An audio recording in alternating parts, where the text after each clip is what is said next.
এভাবে পিঠা বানিয়ে কারোর সামনে দিলে সবাই না খেয়ে দেখতেই থাকবে। খুব সহজেই তৈরি করে নেই পিঠাগুলো। তার জন্য আমি এখানে নিয়েছি 1 কাপ ময়দা, সাথে নিয়েছি কিছুটা লবণ। 1 টেবিল চামচ মতো তেল দিব।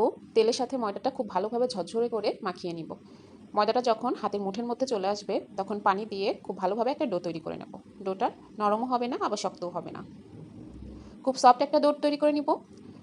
খুব ভালোভাবে মাখানো হয়ে গেলে 10 মিনিটের জন্য রেস্টে রেখে দিব। 10 মিনিট রেস্টে রেখে দিলে রুটিটা বেলতে অনেক সুবিধা হবে। 10 মিনিটের মধ্যে ডোটা আরও বেশি সফট হয়ে যাবে। ডোটা রেস্টে রেখে আমরা এখন পিঠার ভিতরে পুরটা তৈরি করে নিব। তার জন্য আমি এখানে আলু নিয়েছি। একটা আলু ভালোভাবে সিদ্ধ করে ম্যাশ করে নিয়েছি।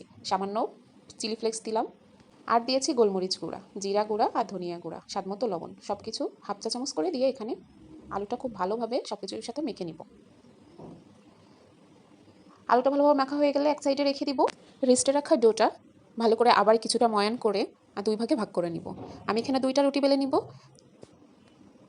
ভিডিওটি কে কোথা থেকে দেখছেন অবশ্যই কমেন্ট করে জানাবেন আর সাথে থাকবেন। সামান্য শুকনো ময়দা মিশিয়ে বেশ বড় সাইজের একটা রুটি বেলে নিব। রুটির পুরুত্বটা পাতলাও হবে না আবার অনেক মোটাও হবে না। দেখিয়ে দিচ্ছি রুটির পুরুত্বটা কেমন হবে। ঠিক এমন পুরুত্বের হবে রুটিটা। আমি একটা ক্যাপ নিয়েছি বয়ামের, ক্যাপটা দিয়ে ছোট ছোট লেচি কেটে নিব। আপনারা যে কোনো কিছু ব্যবহার করতে পারেন। এভাবে ছোট ছোট লেচি কেটে নিব। আমি অন্য ডোগুলো দিয়ে রুটি বেলে আমি এভাবেই কেটে নিয়েছি সবগুলো। একে একে আমার সবগুলো কাটা হয়ে গেছে। এখন পিঠার শেপ দেওয়ার জন্য পিঠাগুলো তৈরি করে নিব।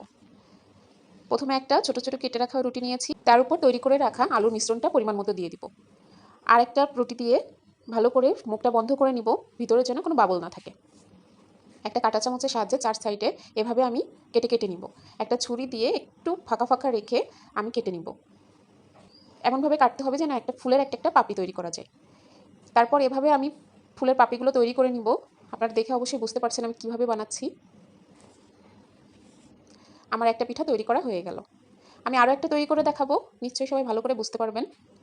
আমি আবার একটা রুটি নিয়েছি এবং তার উপর আলু দিয়ে আরেকটা রুটি দিয়ে ভালো করে বন্ধ করে দিচ্ছি। তারপর কাঁটা চামচের সাহায্যে একইভাবে আমি কেটে কেটে নিচ্ছি। তারপর ছুরি দিয়ে পাপড়ি সাইজ করে ফাঁকা ফাঁকা করে কেটে নিচ্ছি।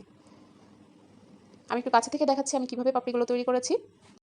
এভাবে বানিয়ে গায়ে হলুদে বর বা কনের সামনে টেবিলে রাখা যায়, দেখতে অনেক বেশি সুন্দর দেখা যায়। তাহলে আমার একে একে সব ফুলগুলো তৈরি করা হয়ে গেছে, ফুলের পিঠাগুলো। এখন ভাজার পালা।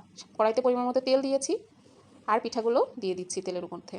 চুলার আঁচটা একেবারে মিডিয়াম রাখতে হবে, না হলে এক পাশ কাঁচা থেকে যাবে আর এক পাশ তাড়াতাড়ি হয়ে যাবে, পুড়ে যাবে। আমি এভাবে সময় নিয়ে আস্তে আস্তে ভেজে নিয়েছি। খুব সুন্দর একটা কালার চলে এসেছে পিঠার। এখন নামিয়ে নেওয়ার পালা। আমি একে একে তেল ঝরিয়ে পিঠাগুলো নামিয়ে নিচ্ছি।